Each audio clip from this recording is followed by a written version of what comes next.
সংযুক্ত আরব আমিরাতের দুবাই থেকে চট্টগ্রাম হয়ে ঢাকা আসা বিমান বাংলাদেশ এয়ারলাইন্সের একটি উড়োজাহাজে বিশেষ অভিযান চালিয়ে বিপুল পরিমাণ স্বর্ণের বার উদ্ধার করা হয়েছে। বৃহস্পতিবার সকালে হজরত শাহজালাল আন্তর্জাতিক বিমানবন্দরে অবতরণের পর যৌথ তল্লাশিতে প্রায় ১৯ কেজি ওজনের স্বর্ণ উদ্ধার করা হয়।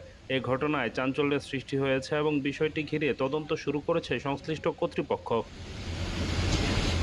কর্তৃপক্ষ জানিয়েছে, বিমান বাংলাদেশ এয়ারলাইন্সের BG-148 নম্বর উড়োজাহাজটি সকাল 10:30টার দিকে ঢাকায় পৌঁছায়। আগে থেকেই পাওয়া গোপন তথ্যের ভিত্তিতে একটি সামরিক গোয়েন্দা সংস্থা ও শুল্ক গোয়েন্দা বিভাগের সদস্যরা যৌথভাবে উড়োজাহাজটিকে তল্লাশি চালান। অভিযানের এক পর্যায়ে উড়োজাহাজের মালামাল বহনকারী অংশ থেকে বিশেষভাবে ট্যাপ দিয়ে মোড়ানো অবস্থায় মোট 160টি স্বর্ণের বার উদ্ধার করা হয়।